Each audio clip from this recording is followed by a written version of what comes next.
ಉತ್ತರ ವಿಶ್ವವಿದ್ಯಾಲಯದಲ್ಲಿ ನಡೆದಿರುವ ಕಾಮಗಾರಿಗಳು, ಸರಕು ಸಂಗ್ರಹಣೆ, ಖರೀದಿಯಲ್ಲಿ ಅಕ್ರಮ ನಡೆದಿದೆ ಮತ್ತು ವಿಶ್ವವಿದ್ಯಾಲಯದ ಬೊಕ್ಕಸದಿಂದ ಬೇಕಾಬಿಟ್ಟಿಯಾಗಿ ಕೋಟ್ಯಾಂತರ ರೂಪಾಯಿಗಳು ವೆಚ್ಚ ಮಾಡಲಾಗಿದೆ ಎಂಬ ಕುರಿತು ಆರೋಪಗಳು ಕೇಳಿಬಂದಿವೆ. ಈ ಸಂಬಂಧ ವಿಶ್ವವಿದ್ಯಾಲಯದ ಸಿಂಡಿಕೇಟ್ ಸದಸ್ಯ ರವೀಶ್ ಎಂಬುವರು ರಾಜ್ಯಪಾಲರಿಗೆ ಲಿಖಿತ ರೂಪದಲ್ಲಿ ಪತ್ರವನ್ನು ನೀಡಿದ್ದಾರೆ. ಈ ದೂರಿನ ಪ್ರತಿಯು ಲಭ್ಯವಾಗಿದ್ದು, ಬೆಂಗಳೂರು ಉತ್ತರ ವಿಶ್ವವಿದ್ಯಾಲಯದಲ್ಲಿ ಶ್ರೀಧರ್ ಸಿ.ಎನ್. ಎಂಬುವರು ಕುಲಸಚಿವರಾಗಿ ಅಧಿಕಾರ ವಹಿಸಿಕೊಂಡ ನಂತರ ಹಲವು ಅಕ್ರಮಗಳು ನಡೆದಿವೆ. ಈ ಕೃತ್ಯದಲ್ಲಿ ಕುಲಪತಿ ನಿರಂಜನ ವಾನಹಳ್ಳಿ ಅವರು ಸಹ ಭಾಗಿಯಾಗಿದ್ದಾರೆ ಎಂದು ದೂರಲಾಗಿದೆ.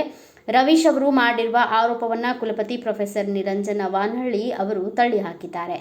ಈ ಅಕ್ರಮಗಳ ಕುರಿತು ತನಿಖೆ ನಡೆಸಲು ವಿಶೇಷ ತನಿಖಾ ತಂಡವನ್ನು ರಚಿಸಬೇಕು ಎಂದು ರವೀಶ್ ಎಂಬುವರು ದೂರಿನಲ್ಲಿ ಕೋರಿರುವುದು ತಿಳಿದುಬಂದಿದೆ.